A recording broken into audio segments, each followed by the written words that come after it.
Mission 2024 की तैयारी, कौन किस पर पड़ेगा भारी, विपक्ष के कितने दावेदार, कौन बनेगा पीएम उम्मीदवार, 2024 मोदी बनाम कौन।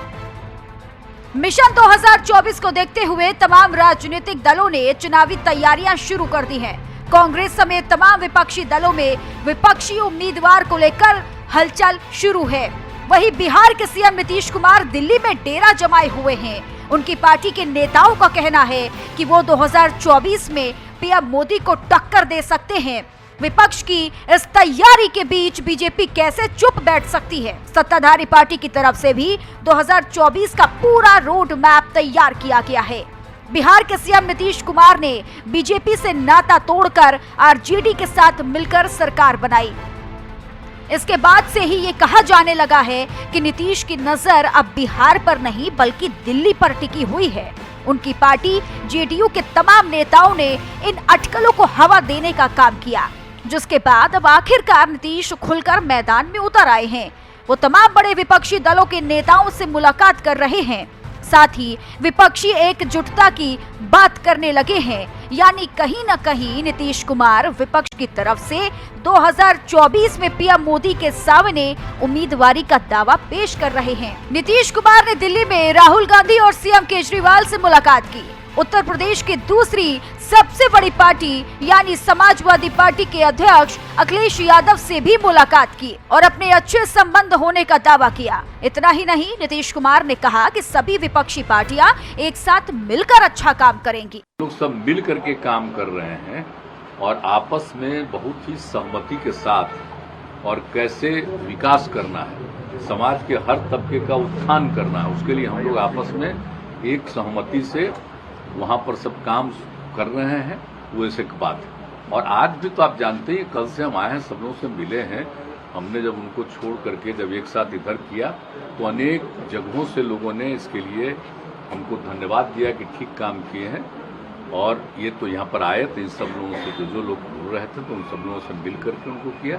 लेकिन हाँ, जितनी बात हो रही है, सब लोगों की इच्छा है कि हर राज्य में एकजुटता हो और देश का एक ऐसा माहौल बन जाएगा कि साहब जो आज आप सोच रहे हैं कोई किसी चीज़ की रक्षा हो रही है, कितने लोगों को बिना मतलब का तंग किया जा रहा है, हर राज्य में लोगों को परेशान किया जा रहा है, कहाँ कोई डेवलपमेंट का काम हो रहा है, कोई विकास का काम हो रहा है।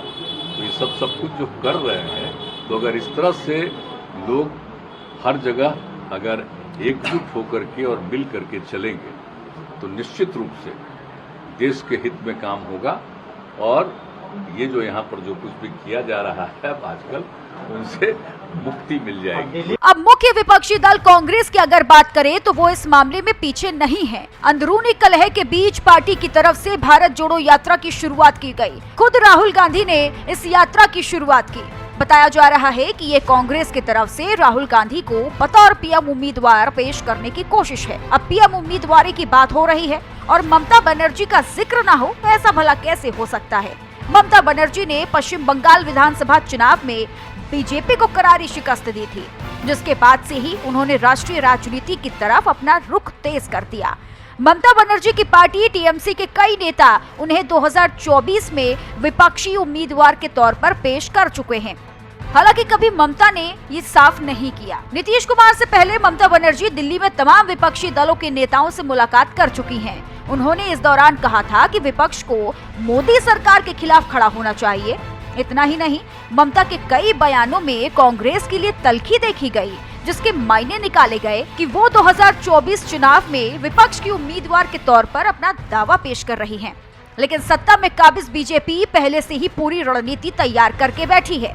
पार्टी की नजर उन सीटों पर टिकी है जहां पिछले चुनाव में उसे हार का सामना करना पड़ा था। इसी कड़ी में मंगलवार 6 सितंबर को पार्टी के राष्ट्रीय अध्यक्ष जेपी नड्डा, केंद्रीय गृह मंत्री अमित शाह और भाजपा के राष्ट्रीय संगठन महासचिव बीएल संतोष ने 144 लोकसभा सीट पर पार्टी को और मजबूत करने और इनमें से अधिकतर पर जीत सुनिश्चित करने संबंधी संभावित कवायद को लेकर केंद्रीय मंत्रियों और वरिष्ठ नेताओं के साथ समीक्षा की। आने वाले लोकसभा चुनावों को लेकर शाह और नड्डा ने सभी नेताओं से कहा है कि वे जमीनी स्तर पर कार्यकर्ताओं से संपर्क बनाए रखें। बीजेपी की कोशिश हर बूथ पर अपनी स्थिति मजबूत करने की है और इसके मद्देनजर पार्टी के नेता और कार्यकर्ता केंद्र की विभिन्न कल्याणकारी योजनाओं के लाभार्थियों के साथ संपर्क भी कर रहे हैं। 2024 की लड़ाई को लड़ने के लिए सभी तो तैयारी कर रहे हैं, लेकिन बीजेपी के पिछले चुनाव को देखा जाए तो 2019 लोकसभा चुनाव में बीजेपी ने 303 सीटों पर जीत दर्ज की थी। बीजेपी ने कमजोर सीट को लेकर ऐसी ही रणनीति अपनाई थी और इसी का नतीजा था कि उसने 2014 में 280 सीट पर मिली जीत के मुकाबले 2019 में आंकड़ा 303 तक पहुंच गया था। अब जहां विपक्ष अपने उम्मीदवार को लेकर जद्दोजहद में जुटा है, तो वहीं बीजेपी एक बार फिर कमजोर सीटों पर फोकस कर रही है, जिसका फायदा फिर से पार्टी को मिल सकता है। ब्यूरो रिपोर्ट, हिंदी खबर।